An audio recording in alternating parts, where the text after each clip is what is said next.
Hi friends, this is Mallikarjun Melagiri. Welcome to my channel Technical Mallu. So today we are going to learn how to automate the testing of a web application using Selenium Java along with Cucumber BDD Framework. So let's get started. So you can Google for sample web applications for Selenium testing and you can get plenty of applications online for your Selenium testing purposes. So there is one application called PHP Travels and there is another called the Internet Heroku app. So this is also a sample application which you can use for Selenium testing. But for today's demonstration purpose, we will be automating this nopCommerce application. So first, let's try to understand the application. So this is a login page. So this can be considered as a login feature. So this is one feature which we will be going to automate. So here we provide the email ID admin@yourstore.com and password. So this email ID and password has been provided for your convenience here at the bottom. So you can use the same email ID and password to log in. So once I click on login, it will take me to the dashboard or the home page. So in the home page on the left side, you can see here we have a lot of menu options. Okay, so we have the catalog, sales, customers. So if you click on catalog, you have so many sub menu items here. So this is a menu, and these are all the menu items. You can consider as the menu items.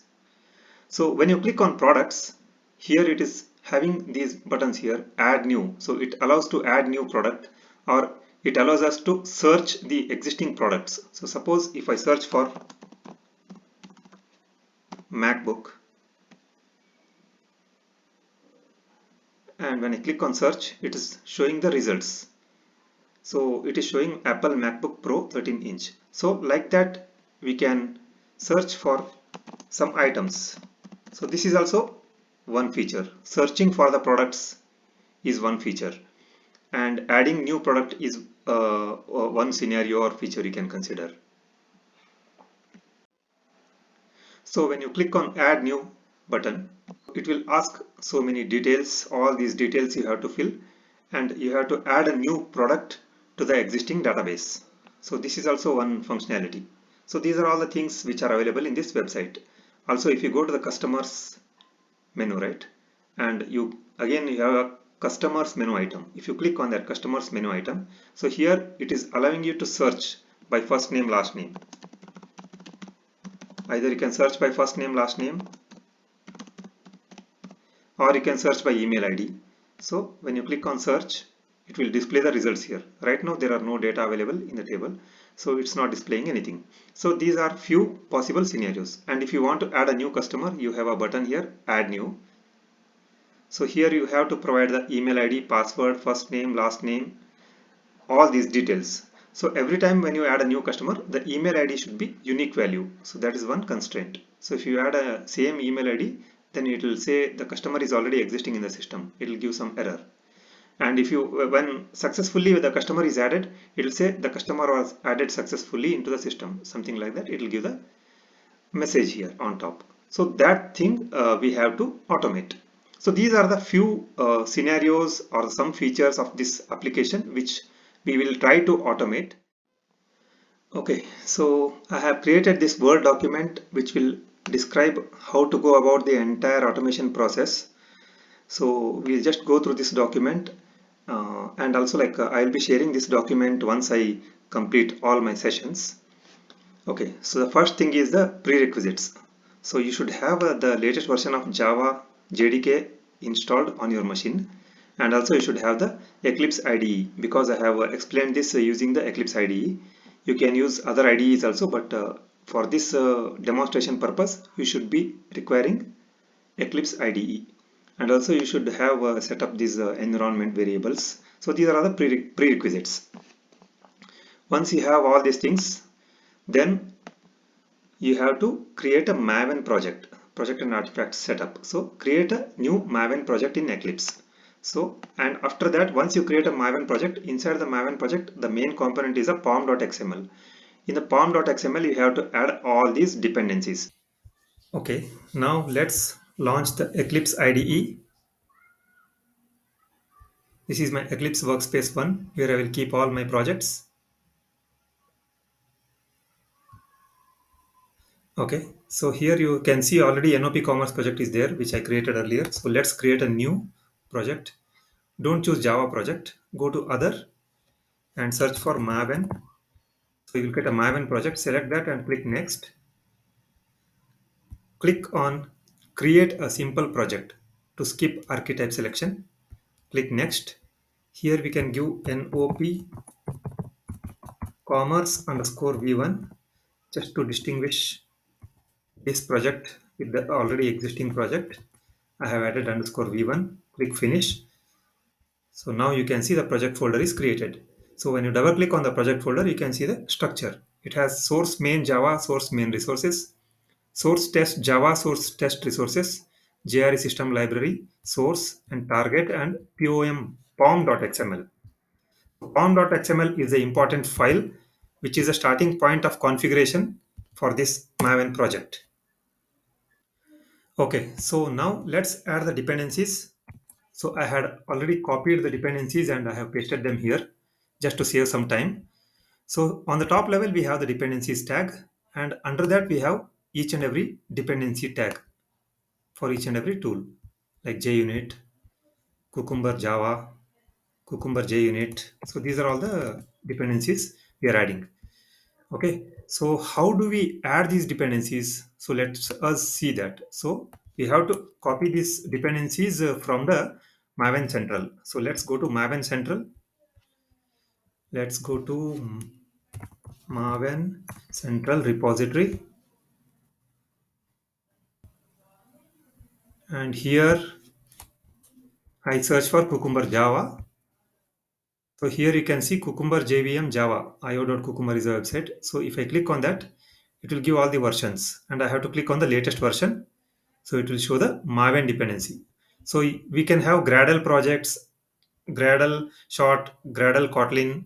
So these are all the different type of projects. So we are using Maven project. So we have this Maven dependency. So we have to copy the Maven dependency. For Gradle projects, we have to copy this Gradle dependency. So this is how it is. So we just copy from here and we have to go to our project and paste. So like that, we have to copy each and every dependency from Maven.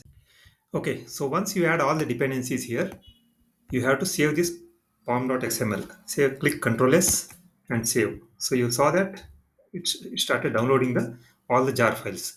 So usually it will show the Maven dependencies here. GRE, below the GRE system library, it will also show Maven dependencies. But if it is not showing, then right click and go to Maven and update project. So no nopCommerce underscore v1 should be selected. Click on OK. So once you update the project, you'll be able to see the Maven dependencies. So here, if you double click, so here you can see all the jar files, all the dependencies, whatever you added, all that jar files will be downloaded here. So your project is going to use these jar files. Okay, so we added all these dependencies in the pom.xml. So the next step is to create the high level framework structure. Create framework folders or package structure on a high level. So that is the next step. So let's see how we can do that. So under the source test Java folder, we have to create the following packages: the page objects package, the step definitions package, the testRunners package, and the utilities package. So we'll create these four packages. So we'll let me explain why. So page objects package will hold the classes with respect to each and every web page. So there is a login page, there is a sign up page, there is a customers page, there is a products page. So each and every page we have to there will be a lot of web elements, and we have to identify all those web elements, and we have to perform some actions on those web elements. So all that thing we have to capture in one page object. We have to create a one separate class for each and every web page.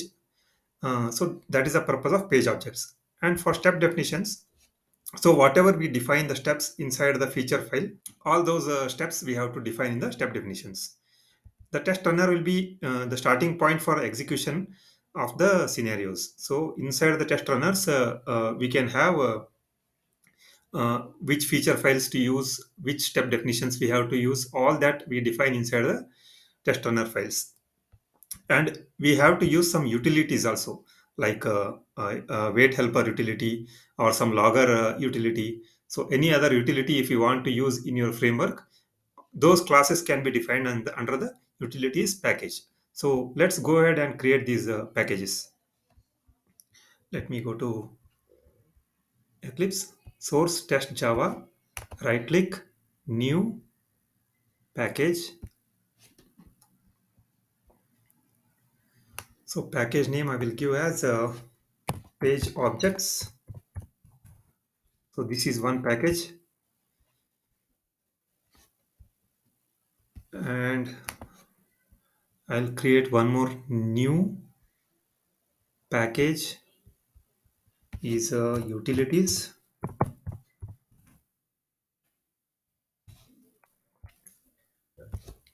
One more package,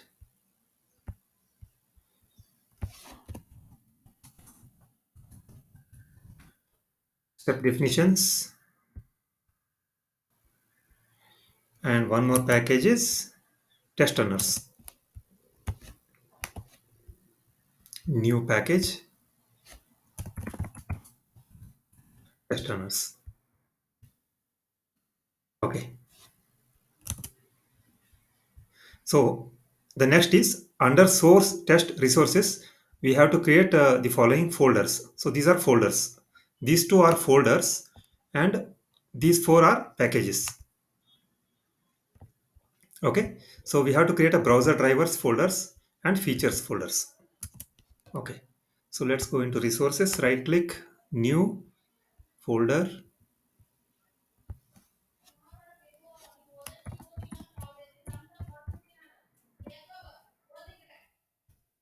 features. Okay.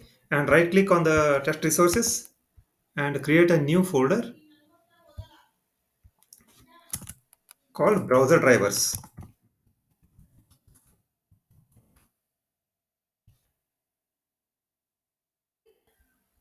So inside the browser drivers, we keep all the drivers like Chrome drivers or Gecko driver for Firefox, Edge driver. So each and every browser has its own driver. So that drivers we have to, the exe files, the driver exe files we have to keep inside the browser drivers. And inside the features folder, we keep all the dot feature files. So each and every page will be coming up with different features, right? Like customer feature, login feature, and all those feature files we have to keep inside the features folder. Okay, so now we have created all the packages and the browser drivers folder and features folder. So now we have to install the browser drivers into this folder. So for that we have to go and search for Chrome driver for Selenium, web driver for Chrome. So here you can download the latest versions. If you are using Chrome version 104, download this. If you are using version 103, download this. So the version of your browser and the driver version, they should match actually. If they don't match, then you will face problems when you are executing the test cases. So for that, first you have to see the help about Google Chrome. So see your version. So version 103. So you have to download version 103.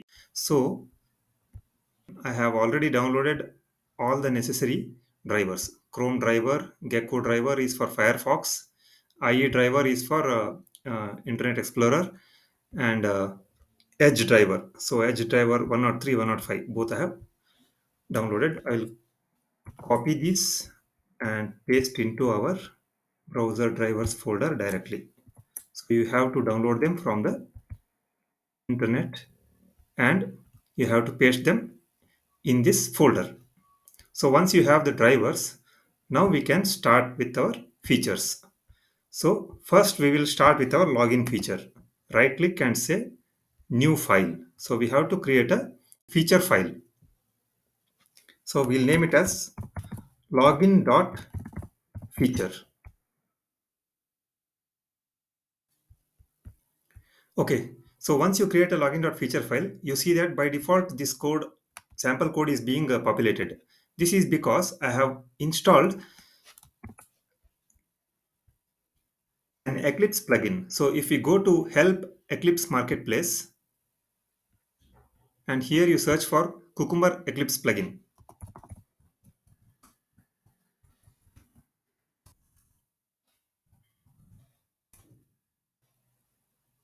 So here you see that Cucumber Eclipse plugin 1.0.0. So this has been already installed in my system. So if this is not installed on your system, then first install this plugin and then you try to create the login.feature file. Okay, so let's go through the feature file. So inside a feature file, you can comment any line with a hash character at the beginning of the line. So, and there are a few Gherkin keywords like feature, scenario, given, when, then, and, but, scenario outline. So these are the few of the Gherkin keywords. So it's not very vast actually. It's a very short set of keywords. Using these keywords, we can create the features and scenarios inside the feature file.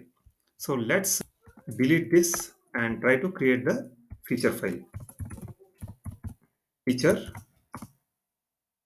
So here you see that it is having a color coding. When you name it as a feature properly, it will be converting into a color coding. So then you can name it as login. This feature is login feature. So inside that we can have one scenario and space. When you enter space, it is color coded. So scenario is login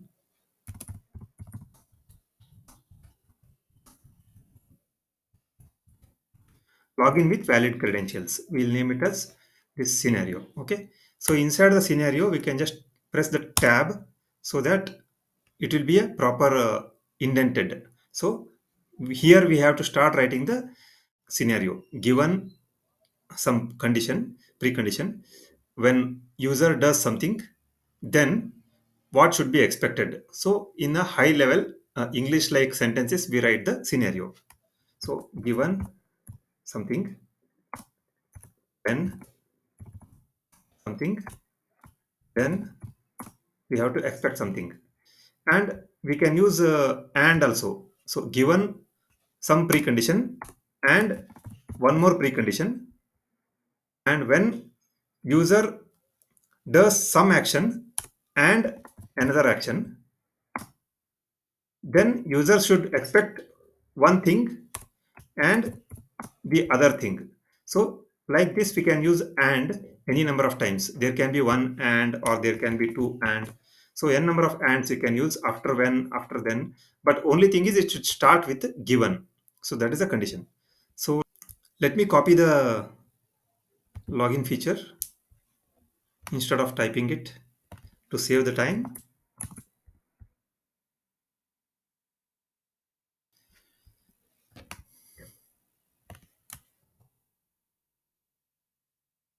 Okay, so here you can see that given user launches the browser and user opens URL, this URL, when user enters email as admin@yourstore.com and password as admin and user clicks on login, then page title should be dashboard slash nopCommerce administration. When user clicks on logout link, then page title should be yourstore.login and user closes browser. So here it's very simple, high level English like sentences. So like this, we can define. So these feature files or the scenarios are defined by the testers or the business analysts. So anybody can design these. The business analysts usually will try to design these things and they will be given to the testers, and the testers will again go ahead and implement the step definitions and all for this.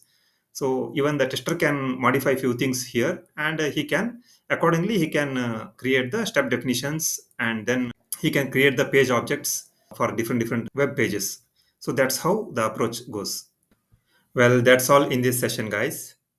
So in the next session, we will see how to create the step definition file and how to create the step definitions and also how to create a page object class for the login page, as well as how to create the test runner and how to execute the entire suite. I just wanted to limit these sessions for around 20 minutes, so I have to cut short this session. Let's meet in the next session. Thank you.